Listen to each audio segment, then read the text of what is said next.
During the onset of the COVID-19 pandemic in 2020, around 1.72 million jobs were lost in Kenya, as per a report by the Kenya National Bureau of Statistics.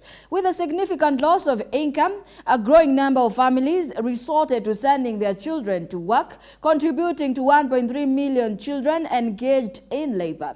The government, through the Ministry of Labor, together with the international partners, has resorted to launching operational guidelines for the child protection in emergencies to help caution children from rogue investors targeting them for cheap labor.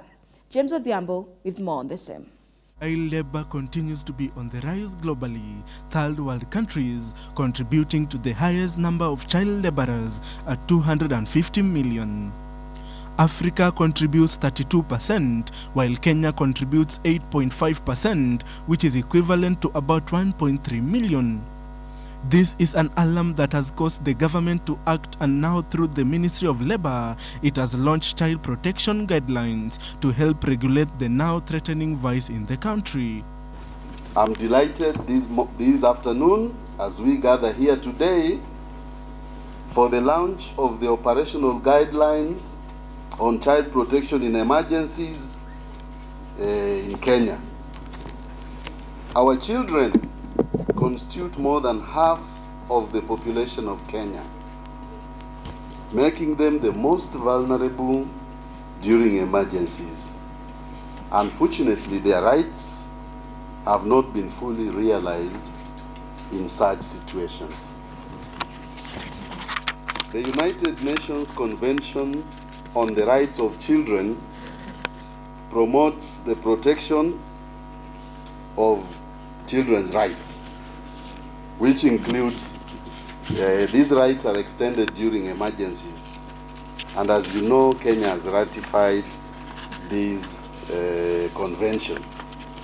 This is meant to caution children from the risk of dropping out of school, which is one of the factors leading to child labor.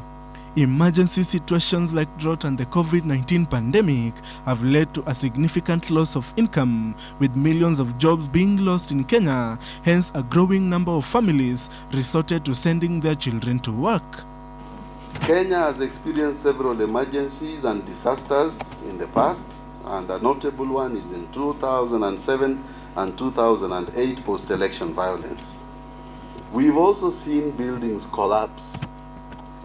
We've seen droughts like the one we've just passed last year, and we've also seen floods. Children are adversely affected when such emergencies occur. Chapter 4 of the 2010 Kenyan Constitution protects every child from violence and abuse, neglect, harmful cultural practices, and hazardous or exploitive labor. Kenya has therefore ratified the UN Convention on the Rights of Children and the International Labour Organization Conventions on the minimum age of employment and the worst forms of child labor.